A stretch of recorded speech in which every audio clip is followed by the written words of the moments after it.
সাহাবীরা এমনও আছে ঘরে খাবার নাই, কিছুই নাই, না খাইয়াও তারা রোজা রেখেছে। আল্লাহু আকবার বলেন। সেহরি কি দিয়া খাবে? ঘরে কোনো খাবার নাই। এরপরও আমার দয়াল নবী, মায়ার নবী সরকারে দো আলম যখন ডাক দিল, সাহাবীরা রে তোমরা কে কোথায় আছো? সবাই আসো। আবু জেহেল 1000 সৈন্য লইয়া মুসলমানের উপর আক্রমণ করার জন্য আসতেছে। যখন ডাক দিল, সাহাবায়ে কেরাম কেউ 2 দিনও না খেয়ে আছে, কেউ 3 দিনও না খেয়ে আছে। আল্লাহু আকবার বলেন।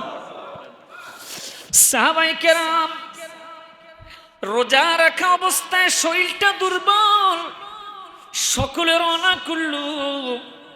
আমার নবীজির ডাকে আসলো হযরতে বেলাল রাদিয়াল্লাহু তাআলা আনহু, হযরতে খাব্বাব রাদিয়াল্লাহু তাআলা আনহু, হযরতে আবু বকর, এইভাবে সাহাবায়ে কেরাম নবীজির সাথে রওনা করলো।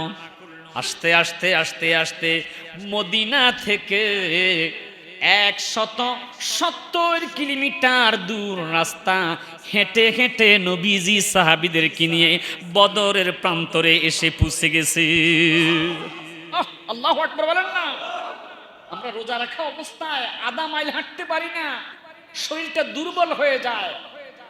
আর নবী আমার সাহাবীদেরকে যখন ডাক দিল, সাহাবায়ে কেরাম 170 কিলোমিটার। আল্লাহু আকবার বলেন না। আপনাদের এই শাকপুর থেকে ঢাকা কত কিলোমিটার? হ্যাঁ, মাত্র 95 কিলোমিটার।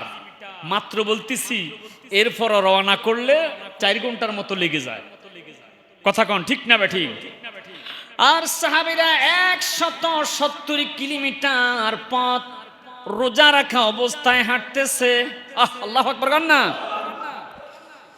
যেতে যেতে যেতে যেতে যেতে বদরের প্রান্তরে পৌঁছে গেছে মাহে রমজান।